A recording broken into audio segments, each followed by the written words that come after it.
guys, it's Erica and welcome back to my channel. So it is Friday, August 27th, and I am getting ready to be on call for 48 hours. So I decided it'd be great to vlog this entire experience for you guys and take you guys on call with me. So I was actually off from work today, so I got a chance to get some stuff done, some appointments and different things I had to get done, and kind of rest up to get ready for being on call for 48 hours straight. And I really mean 48 hours straight. Like, they can call me at 1 a.m., 4 a.m. and they have before. So yes, 48 hours straight. So I kind of want to take you guys through my routine of like what I pack when I'm gonna go be on call, or if I'm gonna stay the night, like whatever I'm gonna do, I want to show you guys just so you guys can see what it's like to be on call. Now of course it's not going to be the same at every facility, but for me this is what it's like being on call, and I'll give you guys some information about how they usually pay people and different things like that. So like I said, it is 8 o'clock at night. I'm actually about to hop on the highway and go to Atlanta to stay at my grandparents' house while I'm going to be on call this entire time. So yeah, let's go ahead and hop on the highway. I'm in pretty much just what I'm gonna sleep in. I took a shower, left the house in what I'm gonna sleep in. I don't have to get completely dressed up to be on call tomorrow, so not like a full set of scrubs or anything, and I'll talk about all of this stuff later. But yeah, so I just wanted to give you guys this quick little intro on like what this video is gonna be about. You guys are gonna follow me on my 48 hours of call, see what it's like, and yeah, let's go. 1, 2, 3.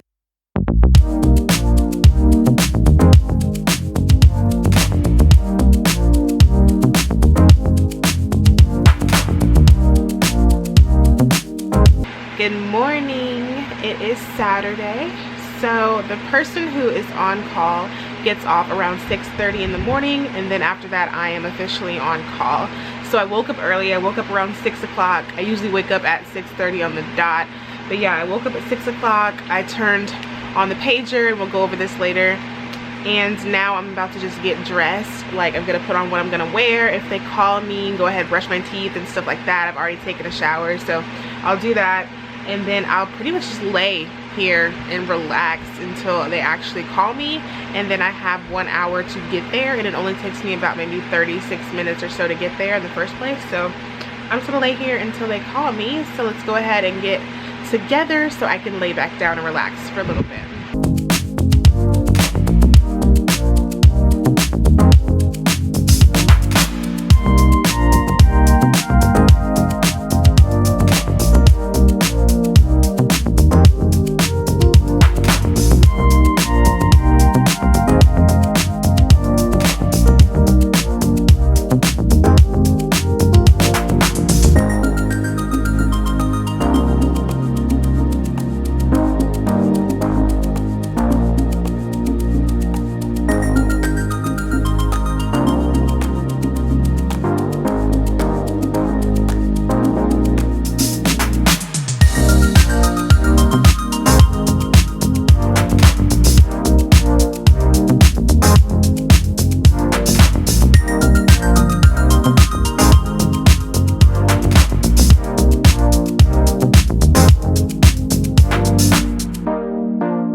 It is 11 o'clock and I have still not been called in yet, which is awesome. So as you can tell, sometimes you get called in, sometimes you don't. Sometimes it's a lot of patients and it's constantly being called in, sometimes it is not.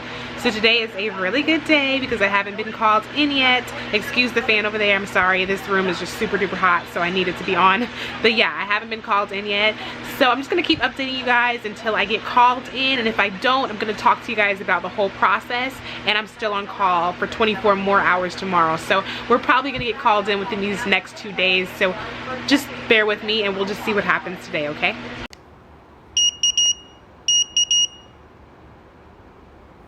Okay, so I got called in at 2:34 p.m. so I have until 3:34 p.m. to get there.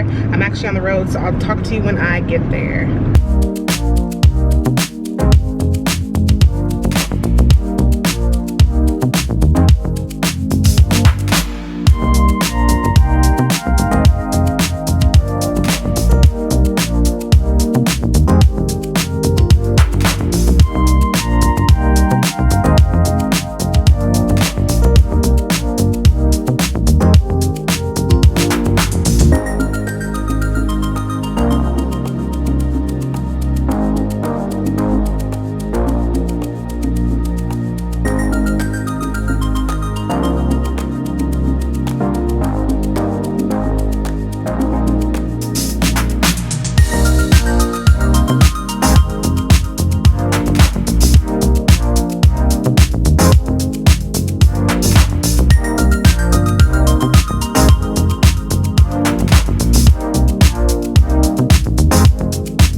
guys, so it is 7:53 and I just finished my second patient.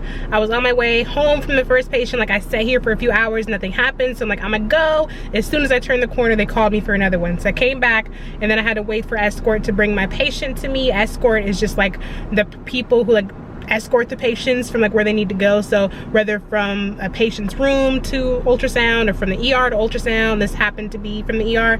But yeah, escort is just in charge of like transporting the patient. So I had to wait for escort to bring my patient from the ER to the ultrasound department or the x-ray department or whatever, radiology. And then I did my patient, I wrote it up, and then I had the person in the ER ask all the doctors and call and see if anybody wanted another ultrasound before I left, and nobody answered. So I was like, all right, I'm gonna leave. So I'm gonna go ahead and leave now. On my way back to the house, they can always call me later, anything can happen, but I'm really hoping and praying that nobody else calls me tonight and I can just go home and relax. So yeah, we are hopefully done for the day, but I will keep you updated.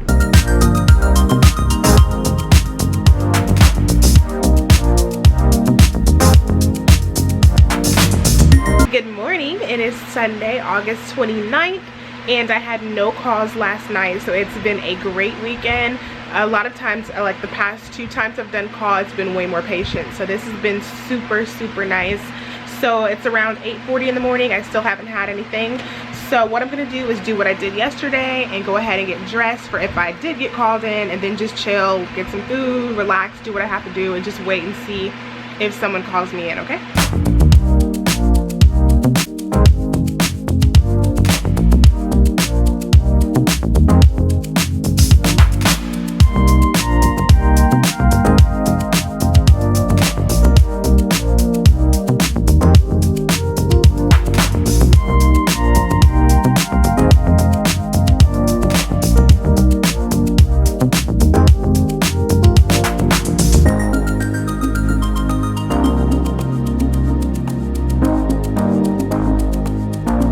Okay, so they just called me in at 9:30. It's about maybe 9:34-ish right now. I have until 10:30 to get there. So I'm gonna go ahead and get there. This is gonna be a really good day. I'm gonna have time to like stop and explain call to you guys and everything. This right here is for a DVT study, or deep vein thrombosis, looking for a blood clot. All of my studies this week have been for the same thing. Just FYI, I didn't have anything else this weekend.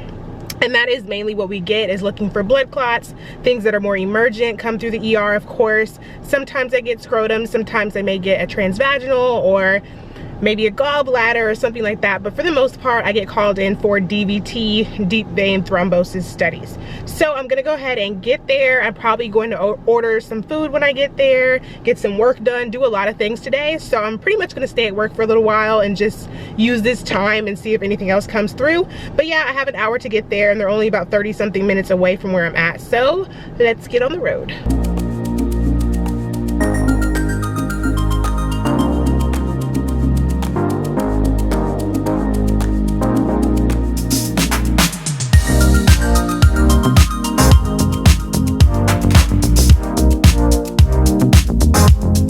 Okay, so I'm literally in like the parking garage for Walmart, and I'm about to go in and get some things and then go to a hotel. And when I get to the hotel, I'm gonna tell you guys what's up, what happened on call, everything you guys need to know, everything that I know personally, what just happened, everything, okay? So let me go in and do what I gotta do, and then I'll see you there and let's talk about everything. Okay guys, so let's talk about what happened during the rest of my day, what goes on with call, like all the things you need to know. So starting off with the rest of my day, so what I did was I actually did the patients that needed to be done. Let me make sense of that. Okay, so we have what we call like a pending list, and basically what the pending does is it shows you what needs to be done in the hospital as far as ultrasound is concerned. So during the weekends, a lot of the doctors will put in ultrasounds, and if a tech is not there, those ultrasounds just kind of sit there until Monday morning, and then we're piled with ultrasound after ultrasound. So when you're on call, for our on call, you're only responsible for what we call stat exams. So things like renals that might not be stat, which are kidneys, things like, I don't know, maybe a carotid exam, looking at the arteries in the neck, that's not typically a stat exam. Sometimes abdomen, liver, stuff like that is not stat, but it's still on the list. So on Monday morning, we are like piled with exams that did not get done during the weekend.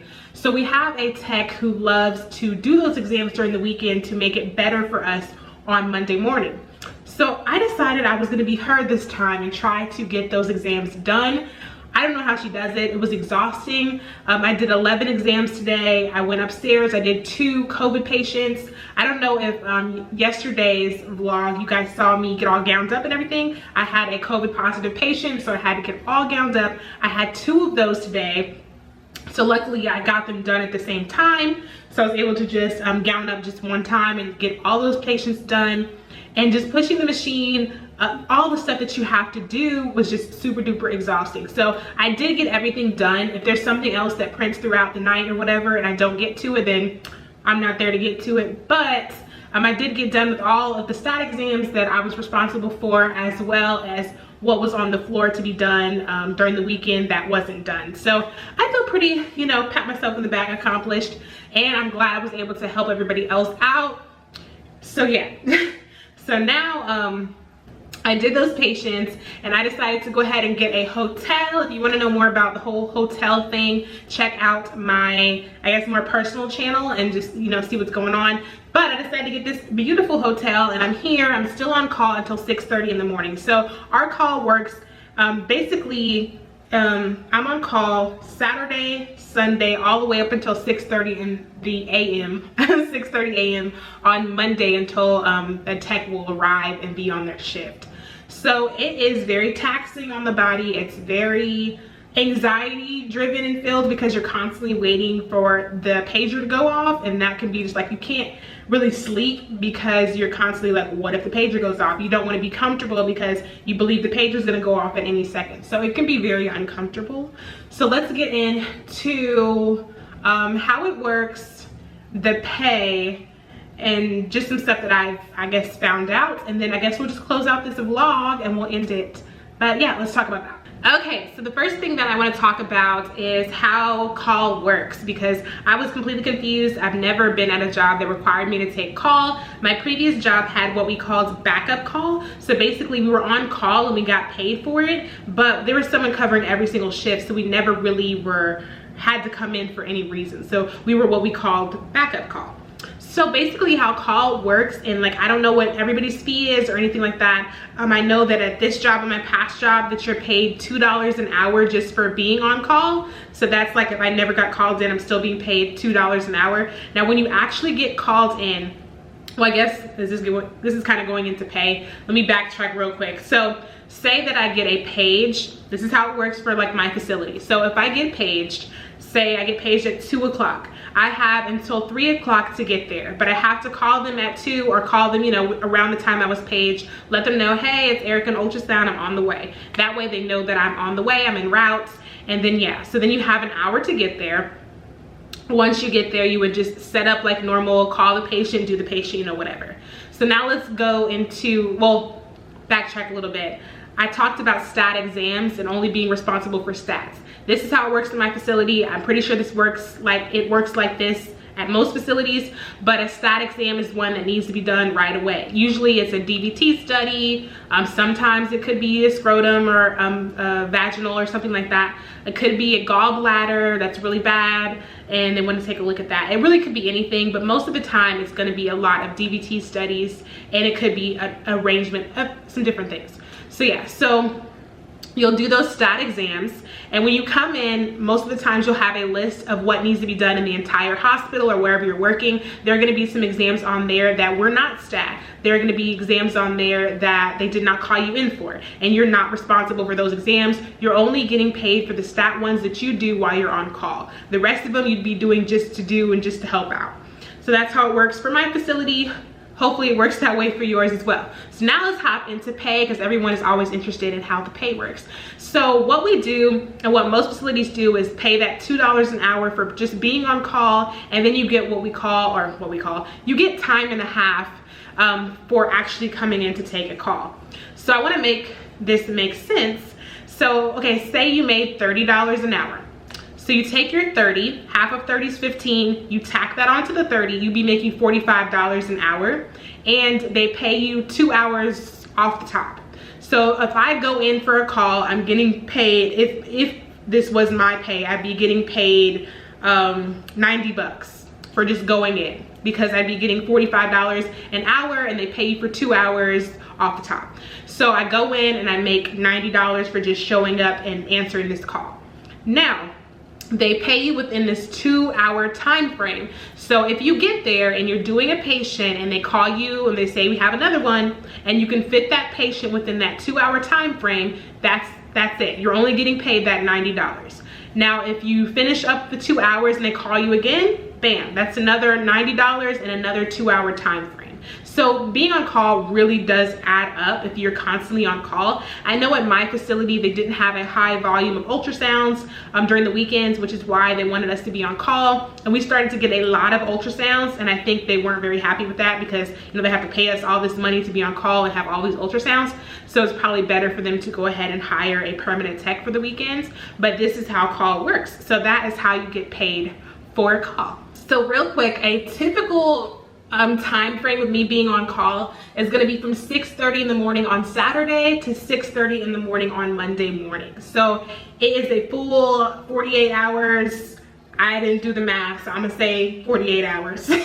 But yeah, so it's a full 48 hours or whatever it is of me being on call constantly, which is, like I said, very nerve-wracking, very anxiety-filled, because you never know, which is why you always have to be prepared.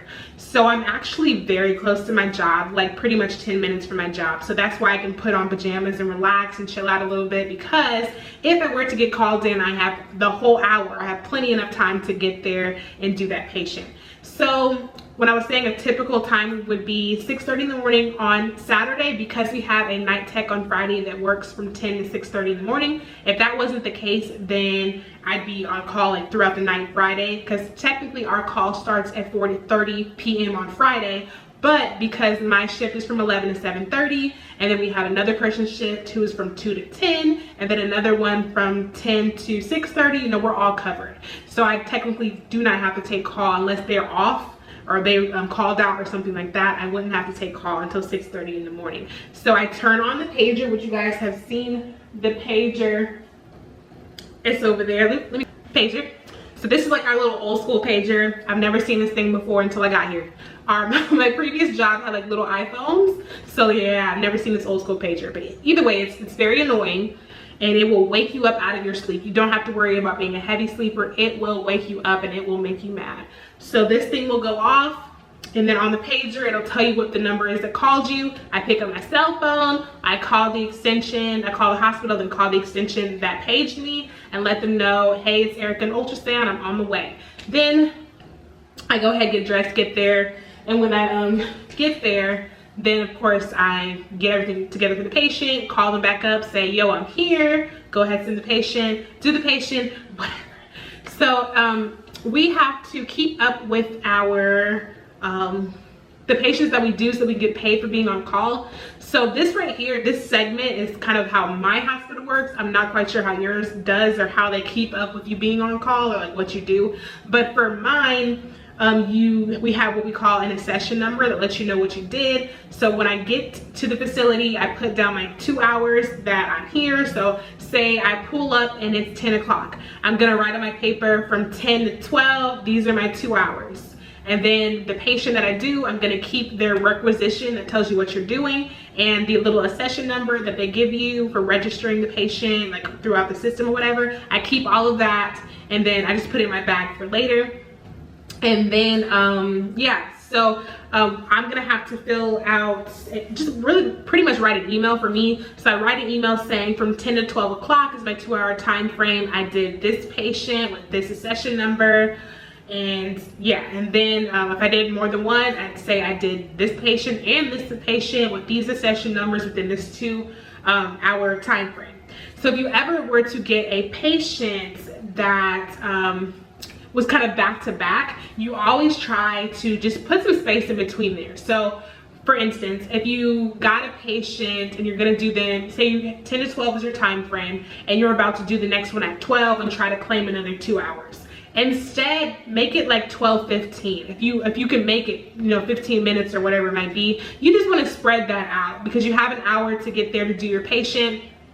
And then you just want to make sure that things are not like overlapping like this. And that you give yourself, 15 minutes or whatever to clean up, get everything together, whatever. That way your time frames are spaced out in the way that they're supposed to be, and that you're getting what you're supposed to get. And yeah. So that is pretty much it for this vlog. I'm gonna keep you guys updated until 6:30 in the morning. So if anyone were to call me up or anything, you guys will be the first one to know, because I want you guys to have the full like on-call experience. But let me think of like some tips or tricks I could give you guys who are gonna be on call. I don't know. Let me think of some tips and tricks real quick, and then I'm gonna let you guys go, and then like I'll end the vlog if we end the vlog and I don't have to go anywhere else. So my first tip would be to pack a bag. That book bag that I take with me, it's over there in the corner. That's not my normal bag that I carry with me every day. So the book bag has things that are essential to me, and if I were to have to spend the night or something would happen where I just couldn't get home because I'm being called in too much. You need a bag like that because call is like unpredictable. So for me, the book bag has, of course, my wallet. It's got my toothbrush, has my favorite blanket in there. What else? Deodorant, just things like that. What else is in the bag? If I was working on any type of schoolwork or anything, that is in the bag as well. I have a little notebook that I like to do like my finances and different things in, and jot down ideas for just different stuff that I'm into. I have that as well. I have my iPad, I have my charger. That's super important. So make sure that you have a essentials bag that you just take with you, even if you leave it in your trunk, because you just don't know if you're gonna get in there and it's gonna be back-to-back scans. You won't be able to go home. If I'm ever called in at like 1 in the morning or something like that, I'm gonna wanna just pull out my blanket, lay down, and wait till the morning. I'm not gonna try to travel back and forth at like midnight and 1 in the morning, If I'm ever called in, like one time I was called in at 4 a.m. I brought my essentials bag because at 4 a.m. when I get there and do the exam, it's gonna be maybe around 6 o'clock in the morning. I'm not gonna go all the way back home because I don't know if they're gonna continuously produce more exams throughout the day. So I'm just gonna sleep in the room, I'm gonna bring my blanket and sleep in the room. So a big thing is bringing your essentials bag, because you have no clue like what's gonna happen, because call is so unpredictable. Another tip is to make sure that you have access to food, because you don't know how long you're gonna be there. And like I said before, it's so unpredictable. There's been times, like even today, that I was constantly back to back, whether getting gowned up for a COVID patient or whatever it might be, that I was trying to order food and like I just couldn't get to it. So just having food just accessible. Like I don't know if your hospital has a store that you can go to that you can get food, if you're able to DoorDash like I do all the time and get food for yourself. And make sure you have access. If you have a lunchbox, you want to save some money, that's amazing. Okay, I'm all about saving some money. So if you want to get a lunchbox and take that with you, if you have a break room that you're used to going to, put your lunch in there, or your dinner or whatever it might be, because you're gonna be hungry and it's gonna be really hard if you are constantly being bombarded with patients to actually go out and get something and bring it back. So that's why I have a DoorDash subscription. I have a DoorDash pass. I have that because it's like I'd rather not pay like the delivery fee and all that stuff, because I know I'm gonna be ordering food and I know that I'm gonna be going to the store. It's Sunday, so the store at our job was not open, so I didn't have access. And then when I got there, it's like I didn't have time. Like I felt like if I left, something had happened. I know yesterday I was like, okay, we're all done, I'm gonna go home. I drove around the corner and it was like beep, beep, beep. I had to come right back. So situations like that happen when you're on call, so make sure you have access to food. So another tip that I have is to make sure that you document everything. Like I told you guys a little bit beforehand, if I include that clip in here, I told you about writing down the time frame that you were here, writing down the accession numbers, making sure that you're not trying to pack in too many patients or do anything, that you're doing things the right way. Make sure you document all of these things. Something that I start doing too is like, this is kind of a sidebar in a way, like if you are doing any type of overtime or anything like that, make sure that you're getting your own copy of the overtime form and stuff, because people lose things all the time. And this is your money, like this is your livelihood, this is what you're doing, especially if you are taking calling. This is beyond what you're normally doing, so you want to get paid for it. You want to make sure that you're paid the right amount.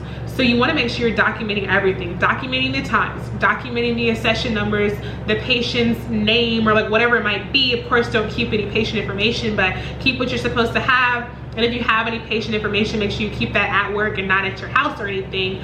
But make sure that you have every single thing that you need to get paid. Don't leave it up to someone else to do. This is your money, this is your time spent, and your arms scanning and your hungry stomach, you know, like all those things. So make sure that you are documenting everything and keeping tabs on everything, making sure that you have copies of your files. Anything that you get, make sure you have a copy of it. Make sure you CC yourself in emails that you've sent out, just different things like that. Make sure that you're covered on all bases to make sure you get what you deserve and what you're supposed to get. So my last tip for you would be to look for a job without call. So yeah, I'm not a big fan of call, to be completely honest with you guys, but there are gonna be jobs that require call. That's pretty much it. Yeah, we talked about the pay, we talked about some tips that I had for you guys, talked about the process, what's going on today. If you want to know more about this whole hotel situation, make sure to check out my more personal videos, like on my more Erica channel.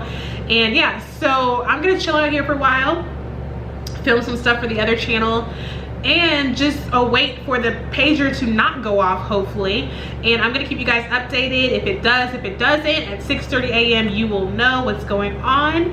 And yeah, let's conclude this vlog here. I hope you guys enjoyed it. I hope you guys understand more what call is about, what's involved in it, some tips and tricks on how to handle it, how to document, all those good things. If you guys enjoyed this, make sure to let me know down below so I can make more vlog style videos for you guys following my life as a sonographer. And love y'all so much. Bye.